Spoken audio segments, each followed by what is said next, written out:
Be strong.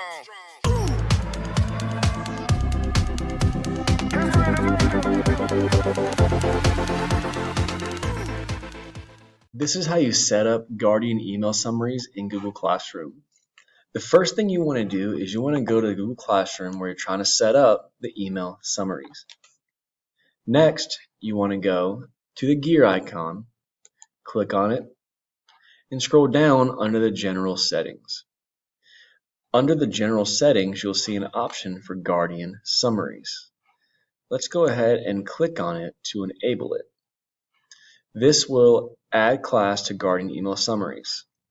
Here they will receive a summary of their students' work and class announcements.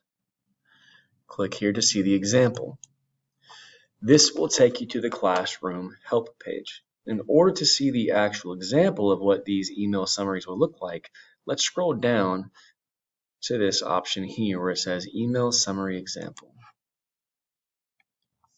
What the parents will receive or the guardians will receive is a student work, what's missing, what's due, and then also you'll receive class activity from the previous week.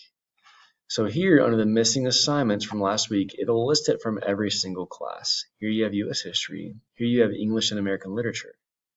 It also shows you what's due in the coming week. U.S. History, what's due, Marine Biology. Now that we know what this email summary is going to look like, let's go back to our Google Classroom and add it to every class. You can add it to every class by clicking this option here. So add to class. Before you go back, let's go ahead and click Save on the top right hand corner. And now what we're going to do is we're going to go ahead and start adding some guardians to our students' profiles. So if you click on the People option in the top middle of the screen, it'll take you to your students. Every time you or another teacher invites a guardian to a student's account in Google Classroom, it will populate for all teachers.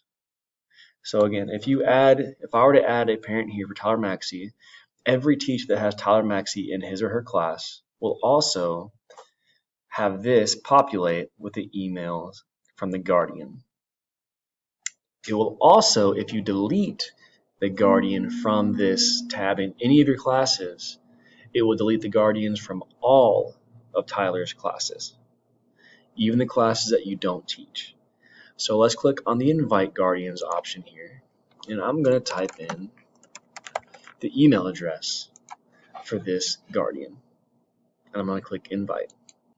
From here, receive an email asking how often do you want to receive updates? Do you want to receive it daily? Do you want to receive it weekly? It'll also ask them, are you the guardian? If you're not, they can just click on the I'm not the guardian option.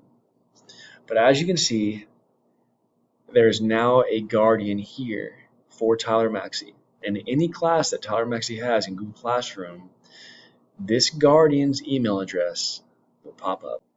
Now these three buttons over here on the right hand side allow you to email a student, email a guardian, invite more guardians, or remove the guardians. Again, if you remove guardians from this account, it will remove them from all of Tyler's classes. So this is something that I don't really do unless it is an incorrect guardian email. And this is how you add Guardian email summaries to Google Classroom.